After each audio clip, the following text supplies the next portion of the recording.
Okay. So weight's number 1, door seal's number 2, aesthetics is number 3. How's it going to look? You're going to keep that truck in your fleet for 10 years. How's it going to look after 10 years? If you've got this steel body running around in Illinois and it's getting rock chips and it's rusting and, you know, the hinges are binding up and, you know, you're bending the doors every time you close them, and how's that truck going to look after 10 years? So aesthetics is number 3. Ease of repair is number 4. This thing's easy to fix. What happens with fiberglass is if you damage it, if I was to run into this body somewhere, like back it into a corner and hit it in the corner, it's going to crush this corner. If I could hit this hard enough to break it, which I can, it would crush this corner. So it's easy to fix. You just route it out, put the core back in, put a piece of glass over it, sand it all down, paint it's done. If you take this body, this wood body, and you hit it in the corner, it's going to transfer the load all the way down the body. It's going to break everything in its way as it's going. If you take this steel body, same thing happens. If you hit it in the back corner, it's transferring the load all the way down the body. That whole body's going to be done. We had a body down in Puerto Rico we built for a rescue company. A lady hit it from the back with a Mazda, went underneath the truck, tore the bumper off, tore the axle off, came out through the wheel well of the truck, broke the frame of the truck, killed her. The body stayed on. It cost $800 to fix the body and $17,000 to fix the truck. Because it broke the corner out of the body, that's it. Didn't do anything else. Body stayed on, back corner came off. So we just sent the back corner piece down. Door even came off in one piece. We just put the back corner piece on, matted it all in, sanded it all down, $800 it was fixed.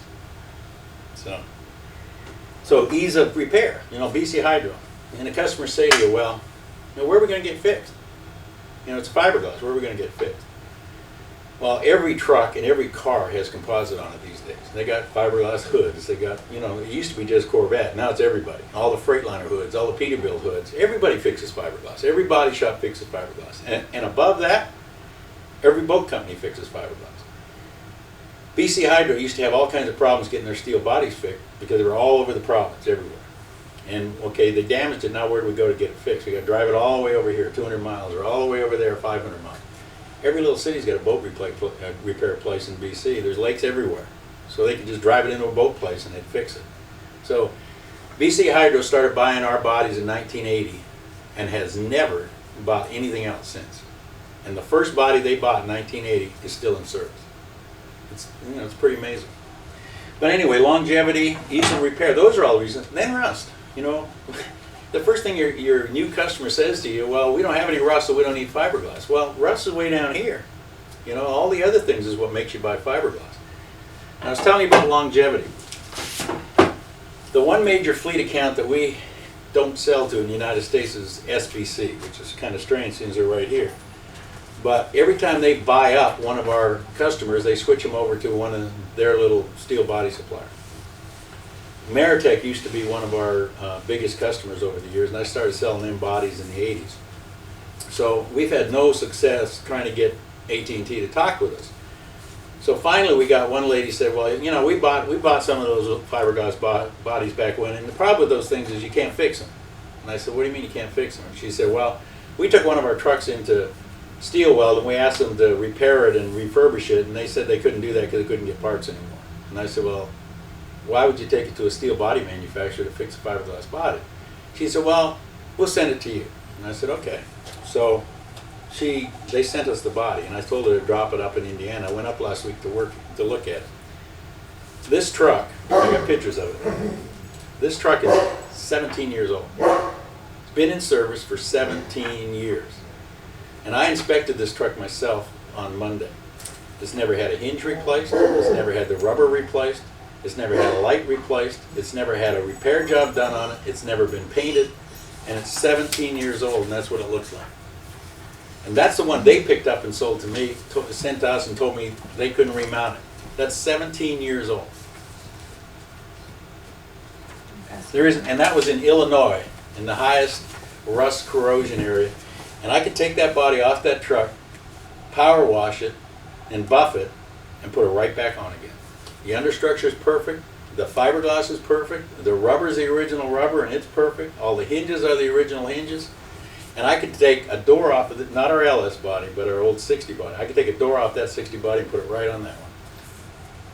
So, you know, there's some more pictures of it. I mean, it's amazing. You know, it's a 17-year-old body, and it needs absolutely nothing. And there isn't a steel body in the country that would last in Illinois for 17 years, and I could take that thing off, put it right back on another truck, and it'll last another 17 years. So it's pretty amazing. So anyway, and then all the other stuff that comes with fiberglass, you know, we use all stainless steel hardware, as you know. We've always used all stainless steel hardware. These are our own hinges that we designed and have manufactured for us. This is standard automotive rotary latch hardware. Everything we use in our body is non-corrosive. It does not rust or corrode. So stainless, aluminum, or fiberglass. Now we're using aluminum and steel on our floors, but we make sure we coat them, undercoat them, treat them, whatever we have to do. And we used to build fiberglass floors, and I'm going to be moving again to build fiberglass floors, but right now we're using aluminum and steel floors, or not steel floors. We use mainly aluminum floors, but we use steel and aluminum understructures. And the reason I use steel understructures for so long is because of the abuse our bodies take. You know, they're off-road, they're up in the, you know, on big line trucks and digger derricks, and they're way up north.